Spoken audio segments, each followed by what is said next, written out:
Hey everyone, welcome back. My name is Michael, and as always, we're going to be getting into some more stories. If you enjoy, make sure to leave a like, and if you're new, I'd appreciate if you subscribed. Without further ado, let's begin. This story was posted by a user named Potential99 in the AITA subreddit. The post is titled, "I refuse to help my parents care for my son who they adopted. I am an oops baby. My parents had me when they were in their early 40s. I got pregnant while I was in university. I probably can't write here why I didn't want it. I wanted to not be pregnant, but my parents said they would cut off all aid to me if I did that. So I carried it to term. Then I wanted to put the child up for adoption or drop him at a fire station or something. I was not in a good place. My parents insisted on adopting him, so he is legally my brother. I do not hate him, but he is a reminder of something terrible that happened to me. I now go back home as little as possible, maybe 2 days a year. I have graduated and I have a life far away from my parents. My brother is 12 now and he is not well behaved. My parents are now in their 70s and are having a difficult retirement. They have to dedicate all their time to him. They can't take the vacations they planned. They won't downsize to a condo, so they still have yard work and other responsibilities that he will not help with. None of my other siblings will watch him to give them a break. They reached out to me for help. I said no. I told them that he is their son and their responsibility. They think I'm being cruel for forcing them to do everything after they helped me so much. It took everything I had not to curse them out.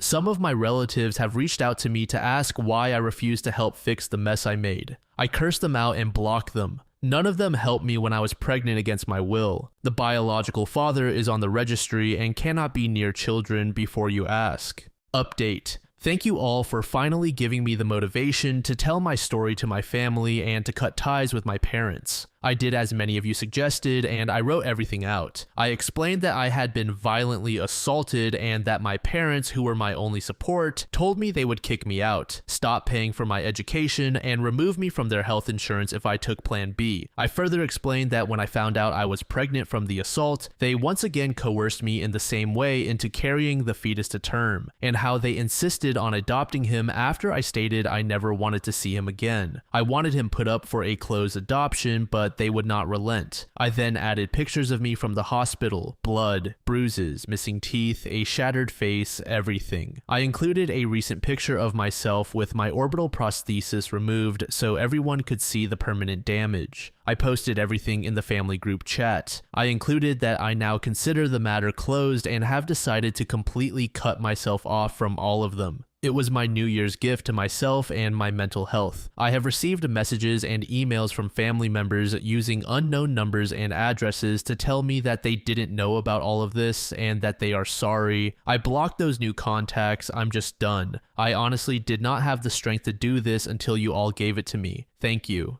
So, for the sake of my own sanity and avoiding conflict with my viewers, I'm not going to talk about the topic of whether she should have kept the kid or not. But this story is just really messed up. I hate the fact that the parents framed the situation as a mess that their daughter caused. By that point, it was a responsibility that her parents voluntarily took on, and it's hard for me to blame the daughter in any way for not wanting to go back. The entire situation is terrible for both the girl as well as the boy.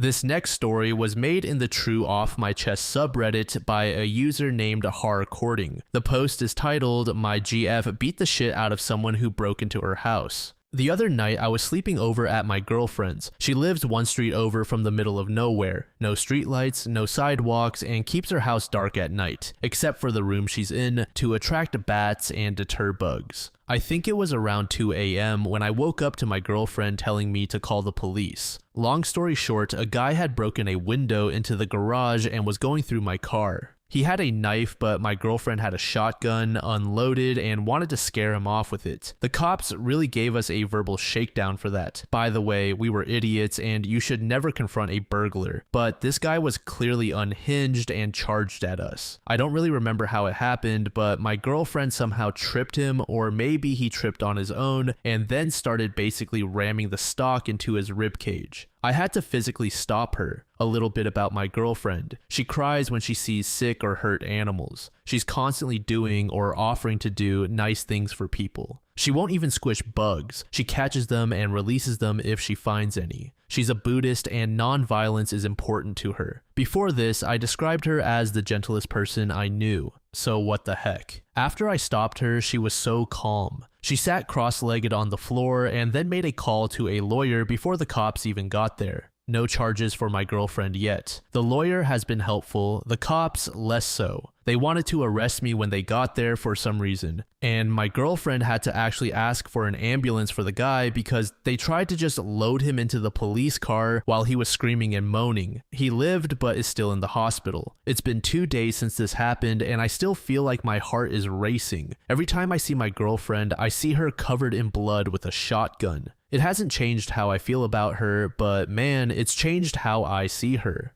Edit, clarifying a few things. I didn't think this would get any attention. First, my girlfriend is doing well, all things considered. Someone was worried that the blood was hers. The guy came in already wounded because there were bloody handprints on my car. He was definitely on something. My girlfriend is currently taking a bunch of medications since she was exposed to his blood too. She hasn't talked much about what happened and I'm not going to push her right now. I am worried about her and I am taking care of her. I've been staying with her since this happened and feeding her. Someone said to bake a cake, I am a professional chef. Also, apparently an idiot. After this, I'm going to the store. A lot of people seem to think my view of her has changed for the worse. That is deeply untrue. Rereading my post, I realize I made it sound that way, so that's my fault. It's still pretty fresh in my mind, and I'm processing things as I go. I was just having difficulty reconciling this new view of her with who I thought she was before, but I realize now that she hasn't changed, I just learned more about her. And what I learned is that she's a certified badass, to quote many of you in the comments. Also, a lot of people are calling me out for not helping more. Don't get me wrong, I feel guilty that I didn't do much other than call the police in the moment. I don't want to sound like I'm making excuses for myself because I was still absolutely scared crapless, but my girlfriend didn't really give me a chance to help. This all happened very quickly. By the time she woke me up, she was armed and out of bed. I'm deaf in one ear and a heavy sleeper anyway, so I'm glad she woke me up at all. I'm not sure why the shotgun wasn't loaded. She only told me afterward. I was expecting her to shoot him, not beat him half to death. The cops, I won't get into it, but my girlfriend has had issues with the local police before. She lives in a town that barely qualifies for its own police department, and the one they do have has nothing to do 99% of the time. They seemed like they were in a rush to be finished with us the whole time they were there. I think they were probably pissed off that they got called out on the 4th of July for something that actually required paperwork. Thank you everyone in the comments. I've read every single one of them so far. There's a lot of good advice there and a good amount of deserved criticism that I am open to. How else do you improve? Update. I don't know if anyone remembers me, but a while ago, my girlfriend and I had a home invasion incident that culminated in her beating the crap out of the intruder. I'm tired of saying my girlfriend, so I'm going to call her Diana. It turns out the guy was a drug addict from the next town over. He was in his 60s and he had an extensive history of being in jail and mental hospitals. Unfortunately, about 2 months after my post, he passed away. We didn't know anything about why until we got a chance to talk to his sister, who insisted she didn't blame Diana and said that the doctors had even told her he probably didn't have much longer anyway.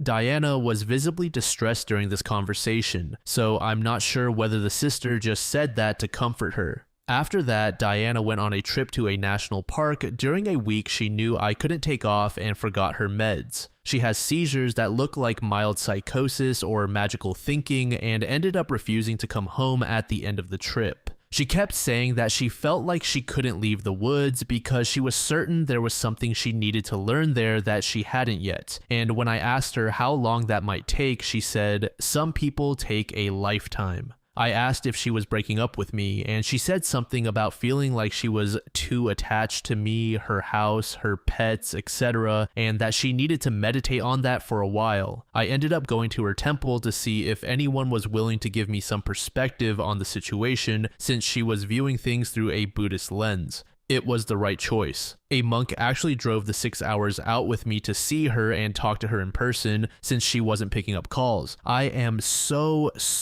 unbelievably grateful for that monk because Diana started taking her meds again and came home soon after. I have never been religious, but I started to read the Pali Canon afterward, and that stuff slaps. Diana was already volunteering her time at the temple, so now we both go together when we can. All things considered, since then, things are back to normal and going well. We're both children of divorce, so even before all this, we were doing prophylactic couples counseling every few months, and for a while afterward, we were going once a week. Diana has also started seeing a therapist on her own, which I am so proud of her for since she's always hated the idea of individual therapy. We also stepped up our home security game. Diana already had plenty of cameras, but now we have door and window alarms as well as motion sensors. I also convinced Diana to get another dog, so now we have a 75-pound puppy. I know a lot of people were rooting for us to get married, but that's not gonna happen. Legal marriage isn't something that interests us, and it never has. But we did buy each other rings, and it's been a great comfort to have something physical on me to remind me of her all the time. We're also considering having a small commitment ceremony next fall. Thanks again for all the feedback on my previous post. I got a lot of great advice and some good criticism. I showed it to Diana and she got a kick out of the comments, and we had a little mutual cry over how kind a lot of you were. I asked her if she was okay with me posting this update, and she clucked at me and told me to do whatever I want online as long as I'm being nice and anonymous. So I hope this qualifies.